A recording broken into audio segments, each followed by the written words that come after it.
Lepo pozdravljeni. Danes bo vodja enot bolnišničnih okužb povedala o naši epidemiološki situaciji v UKC Maribor.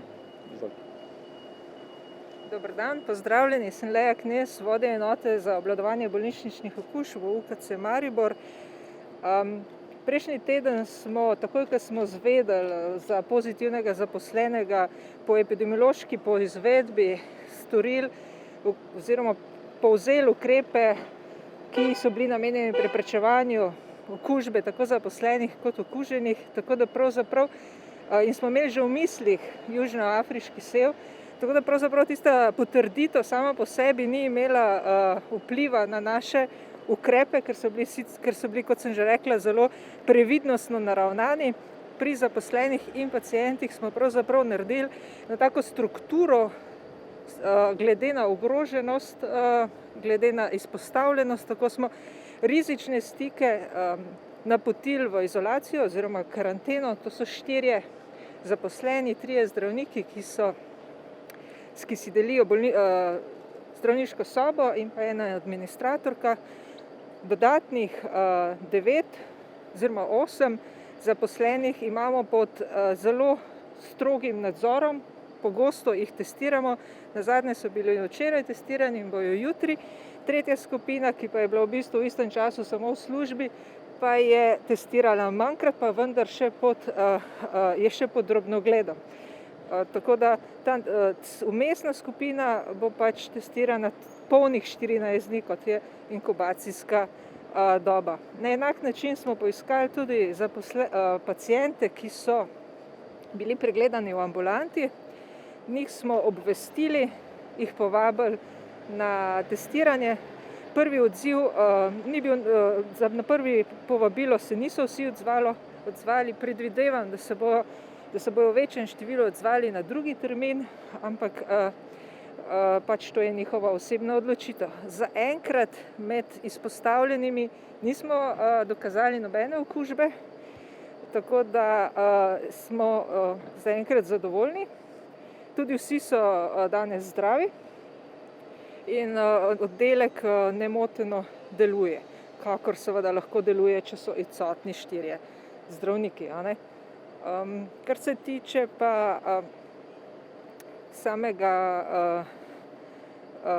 samih ostalih pozitivnih, ko so bili pač podatki o še 2 pozitivnih, to so pa sopotniki in niso povezani z UKC Maribor.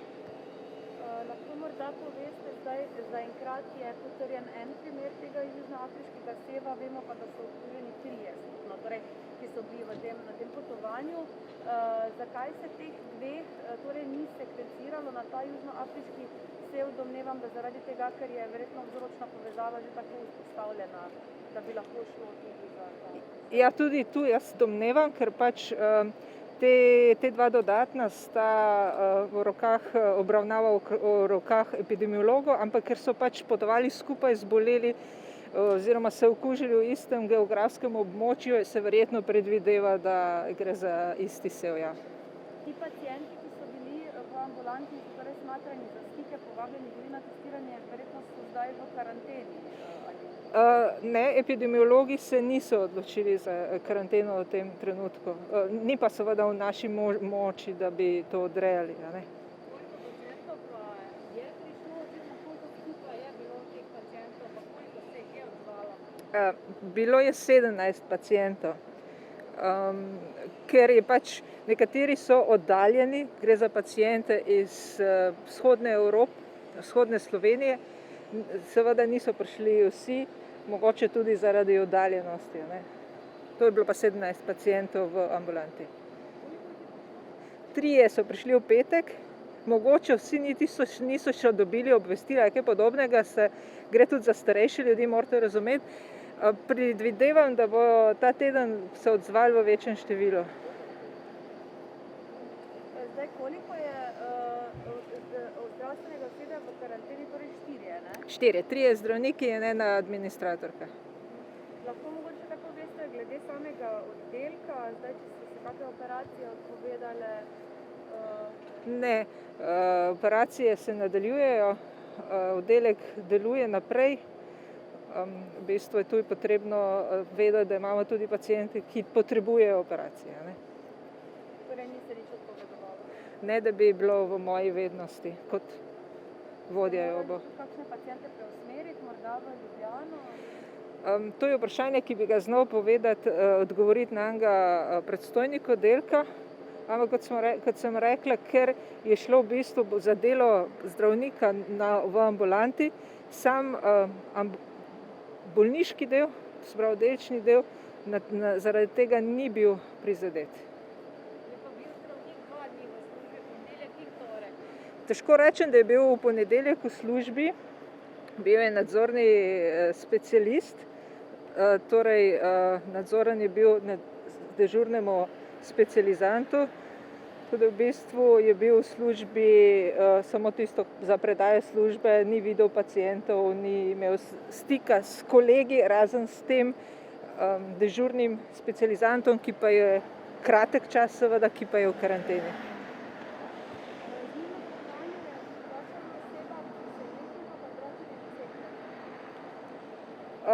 To vam ne bi znala povedati.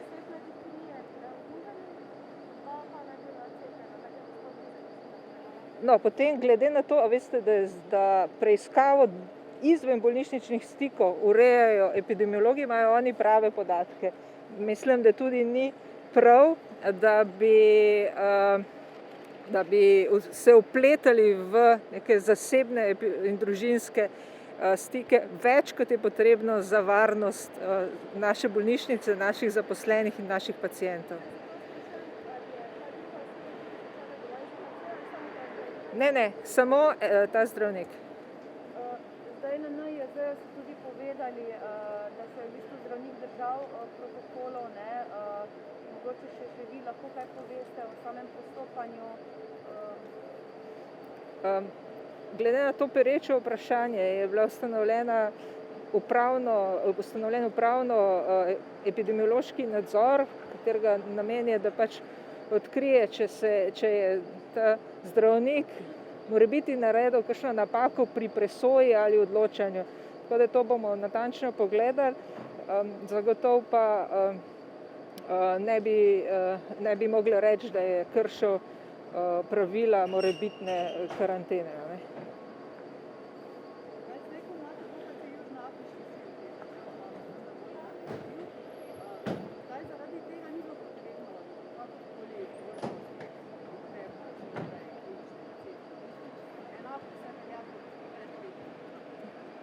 Že prejšnji teden so bili naši ukrepi ob tem pozitivnem zdravniku bistveno strožji, kot bi bili sicer, ampak to samo, in poudarjam, samo zaradi tega, ker je bil južnoafriški sev in da smo bili na tak način pripravljeni na vse možne scenarije. Te ukrepi, ki sicer veljajo in so v uporabi, delujejo, če tako rečem, tudi proti južnoafriškemu sevu.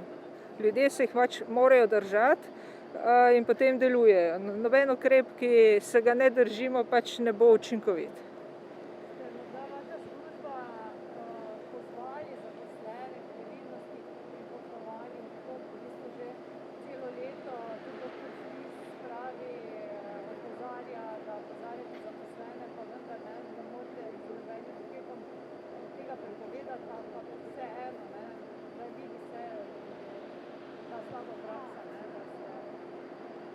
Tako kot sami že ugotavljate, z nobenim dekretom ne moremo prepovedati potovanj, ne moremo prepovedati našim zaposlenim, da odhajajo v tujino ali kakor ne bi mogli prepovedati rojstnodnevnih zabav in podobnih zadev.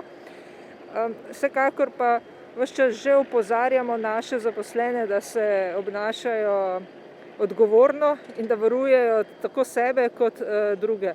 Več pa, kot nam dajejo vladna odredbe in priporočila, pa pač ne moremo zahtevati od naših zaposlenih. Morda na ravni vlade se moralo nevedno urediti karantena, ko potuješ iz takšnih držav in pač, da mine to obdobje, ne? To je na ravni vlade, da se odloči.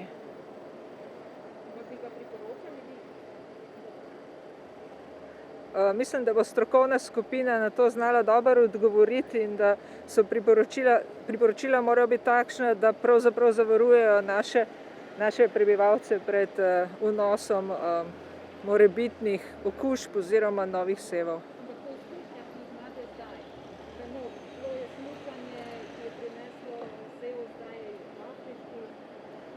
Gre za v bistvu neke vrste svobodno državo, ki pač mora delovati na odgovornosti vseh prebivalcev. Tako da osebno se pač za neko tvegano dejanje ne odločam. In vsak svoj korak premislim z vseh vidikov in če ni nujen in če je tvegan, se mu odpovem. Tako da, če bi vsak odločil se na tak način, da bi znal potrpeti, znal presoditi, katere zadeve so nujne, katere so odložljive in katere bojo čez 5 let še enako dostopne ali bolj in bojo večji užitek, bi verjetno lažje obvladovali epidemijo. In seveda tudi ljudje bi bili sami po sebi bolj zadovoljni, ker bi bilo to za njihovo odločitev in ne neka odredba, ki nam je vsiljena.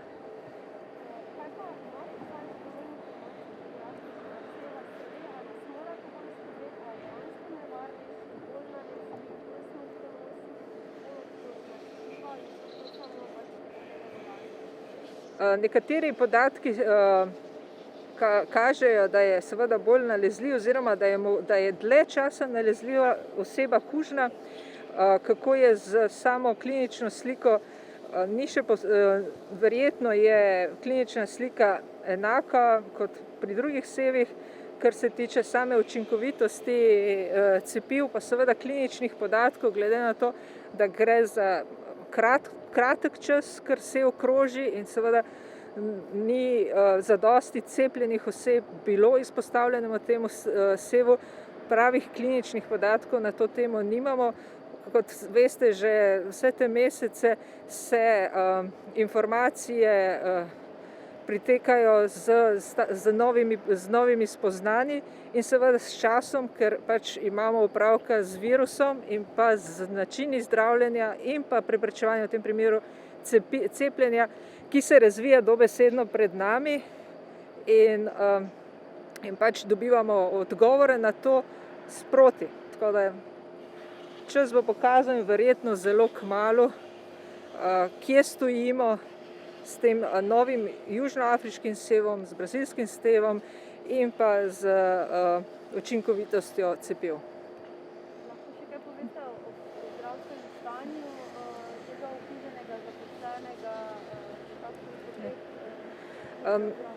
Ja. Nisem sicer njegova zdravnica, kot mi je bilo sporočeno včeraj, se drži v redu.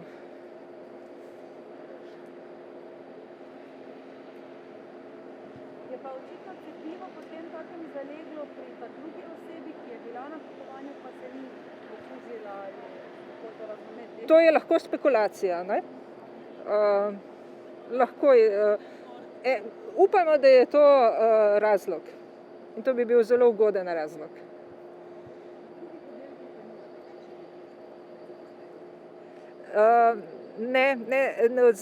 Zadnje čase opažamo med zaposlenimi manjši trend okuženih, se še pojavljajo, ampak številke se zmanjšujejo, tako da upamo, da se bodo tudi tako nadaljevale.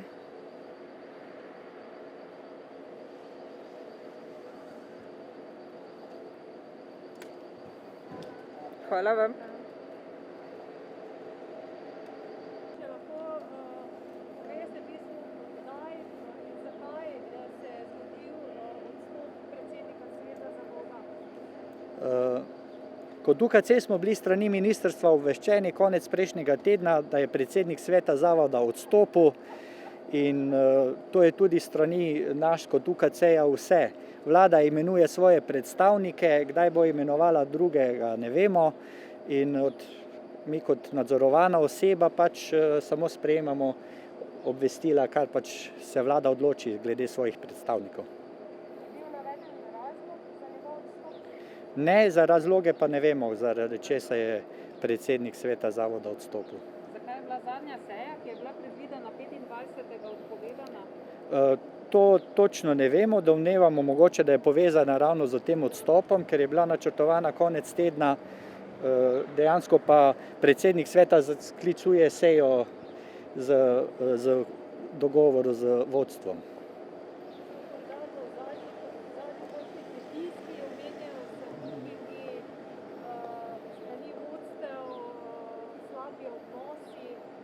Teh podatkov nimam, zdaj najverjetneje bo najboljše, da za razloge povprašate predsednika sveta, ki je v odstopu. Prosim.